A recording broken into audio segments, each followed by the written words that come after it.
সলনি কৰক আপোনাৰ জীৱন নাইকিয়া কৰক অদৰকাৰী চিন্তা এবাৰ লৈ চাওক এক্সেছ বাৰ্ছ এগৰাকী মহিলাৰ স্পৰ্শ চিকিৎসাৰ ফলত নিৰোগী হৈছে বহুজন এক্সেছ বাৰ্ছৰ বিষয়ে অধিক জানিবলৈ ভিডিঅ'টো শেষলৈকে চাওক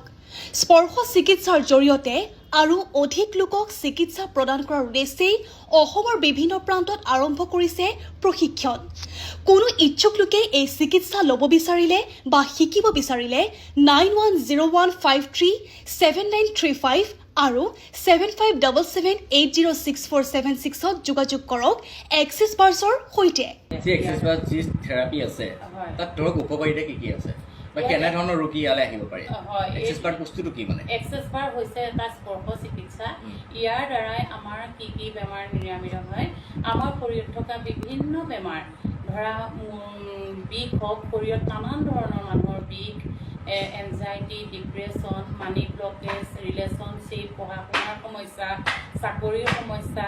যি এই সকলোবিলাক সমস্যা এক্সেছ বাৰৰ দ্বাৰা আপুনি আৰু এটা প্ৰশ্ন কৰিছে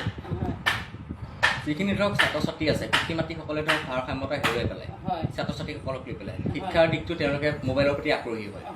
এই ক্ষেত্ৰত কিবা উপকাৰিতা আছে এইটো একদম 100% চিয়ৰ এইটোৰ যদি আমি এক্সেছ বাৰ থেৰাপি দিওঁ ল'ৰা ছোৱালীৰ ক্ষেত্ৰত কৈছোঁ সকলোৰে ক্ষেত্ৰত